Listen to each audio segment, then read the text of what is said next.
This is the type of formation that I'd like to see the Broncos run more. They've got Marvin Mims lined up in the backfield, and Cortland Sutton is just going to run a comeback route.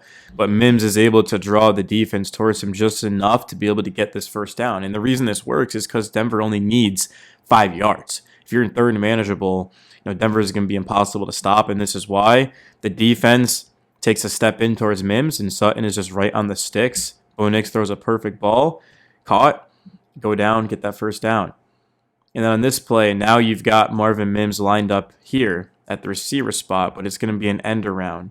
And take a look at how he just shoots out of a cannon right here and gets to the outside. Good blocking by Sutton, and it's going to go for about 8 yards. That is a big-time play by Denver, finding different ways to get the ball into their playmakers' hands. And Cortland Sutton just shows why he's one of the best receivers in football.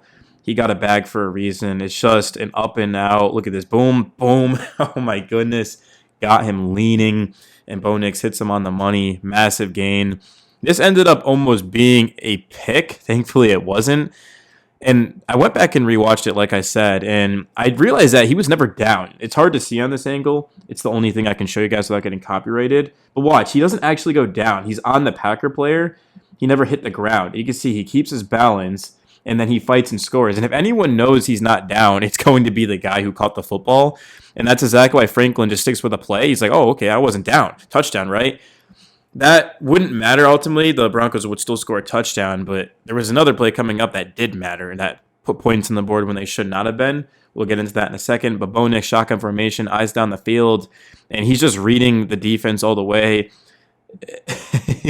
This is a first down now that I look at it. But Bo Nix is like, I got Sutton 101. I'll take my chances any single day of the week. He just gives him a chance. It's a perfect ball. One of the best throws of the season for Bo Nix.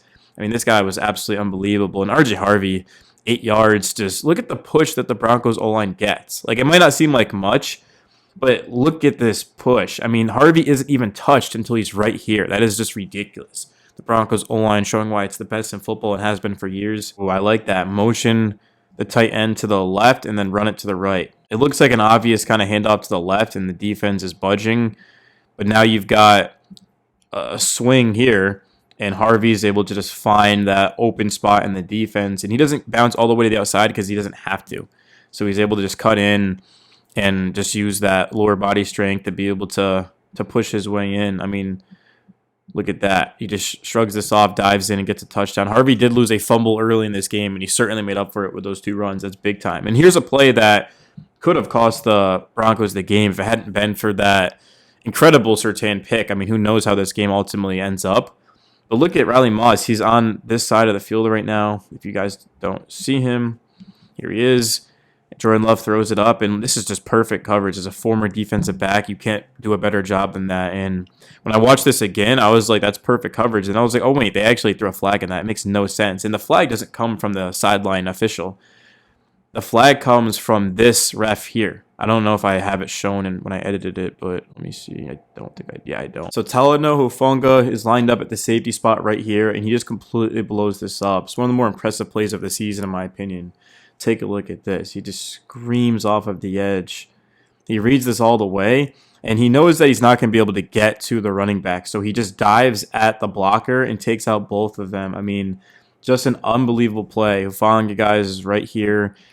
He's unblocked as well, so he's able to get into the backfield quickly. But he knows his only opportunity, because if he doesn't make this play, it's an automatic first down. I mean, there's just white jerseys everywhere, and he just takes out the tight end. I mean, that is a winning play by Hufanga. And on this one, this is a play as well that I had to target. I know the quality is kind of bad, but Riley Moss does a good job of being able to just stick with Dobbs and make it so that this has to be a tough throw. The only way that Dobbs would have been able to come down with this is if the ball's like out here, he's able to turn and get it. You can see it's just not the best throw by Love, but the fact that Moss is all over Dobbs, it causes an incompletion, and you go from a touchdown right to the 3 points.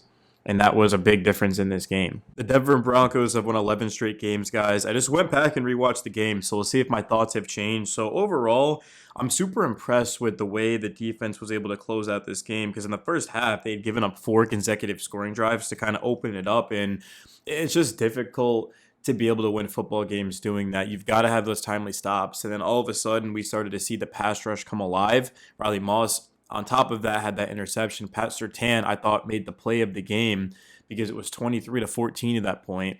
And it's not often you see a corner run with Christian Watson, but if anyone's capable of doing it, obviously it's the reigning defensive player of the year. Jordan Love had a pretty good game overall.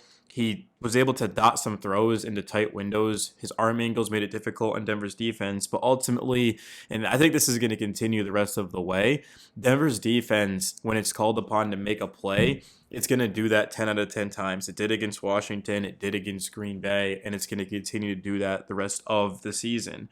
Specifically, Nick Benito and Jonathan Cooper flying off of the edge, and then Zach Moss, of course, cleaning it up in the interior. But this game, to me, screamed actually about Denver's depth. It wasn't just the big names that were able to win this game. We saw Michael Bandy have a 20-yard touchdown catch. That was on the play where Bo Nix was rolling out to his left and just created that angle. We also saw Lil Jordan Humphrey, 3 for 42 and a touchdown. He stepped up big. Troy Franklin had a touchdown catch. He should have had 2 touchdown catches. When I went back and rewatched, I noticed that he actually wasn't down on that first play. Now, I watched the condensed version both games, so I don't catch everything. Evan Ingram had that catch for 12 yards. It was absolutely massive, of course, to move the chains. And then RJ Harvey, 19 for 65 and a touchdown. I thought he got going late on that final scoring drive as well, where Harvey was able to get in. He had a big run prior to that. And this is a guy who was the running back 2 coming into the season. It was supposed to be, of course, the veteran J.K. Dobbins. And Harvey was a second-round pick. I'm not saying he was like a fifth-round pick or anything. He was drafted to obviously play. But he stepped up big. He had a fumble early on, but he was able to recover it and just kind of keep it in the pass and just help the Broncos be able to win this game. Drake Greenlaw had a massive hit in this one. I thought Talanoa Hufanga had an incredible game. He did slip on one play. It was a great route by a tight end, but outside of that, man, he stepped up, and he's been big for this team. And the rush with those 3 sacks, of course, third quarter, fourth quarter, they didn't have a sack in the first half, and they made it difficult on Jordan Love. The Broncos crowd, you got to give them credit. They were loud, and it pushed the Green Bay Packers back 5 yards multiple times. That's the advantage of having home field and not having it. And given that Denver is 12-2 on the season, as long as they just win really 2 of the next 3 games, they're guaranteed home field throughout the AFC playoffs. The Patriots aren't out of it, but the Patriots, they do have the Ravens coming up. The Broncos, I actually have no idea who we play next. Is it Kansas City? No, I don't. Is that the week after? I know the Chargers is week 18. Who's next? Oh, Jacksonville. Okay, that's going to be a very difficult game. At least it's at home. But yeah, the one against Kansas City without Mahomes, the Gardner Minshew as the quarterback, becomes a little bit easier. It becomes a lot easier. This is a tough schedule, but I think Denver will. I think Denver's going to go. I think they go 3-0. There's no way they're losing an Arrowhead to Gardner Minshew. I don't think the Chargers are healthy enough to be able to beat the Broncos in Denver. The Chargers have the worst O-line statistically in football. The Jags is the one game that I can see them losing, but man, the Broncos will win that football game, and at that point they'd be 15-2 going to the playoffs with a first-round bye. Health is going to be the thing. Denver has been very healthy this season. If they can continue to do that, I don't think anyone's going to be able to beat them in football. And given that Micah Parsons is now injured, that would be a potential Super Bowl matchup. The Broncos have beaten the Eagles. They've now beaten the Packers. If they replay the Packers, Micah won't be in the game, obviously, with that torn ACL. The Lions, we don't even know if they're going to make the playoffs to this point. So it feels wide open. It feels like the Broncos have got to get it this year. It's going to be difficult, obviously, but there's a high likelihood you don't have to worry about Lamar Jackson. We know what he's capable of doing. I think the Steelers are going to win the division. The Ravens' schedule is just very difficult to this point. Joe Burrow's not in the playoffs. The Colts, the last team to beat the Broncos, feels like an eternity ago.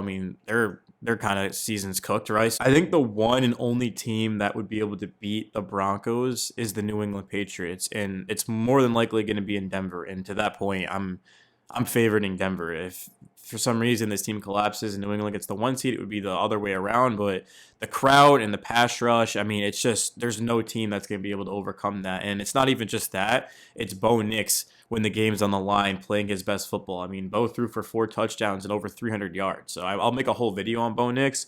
But man, this guy is an absolute winner. Him and Troy Franklin, I love that Oregon connection as well. But thank you guys so much for watching. My name is Daily Broncos, and I will see you in the next one.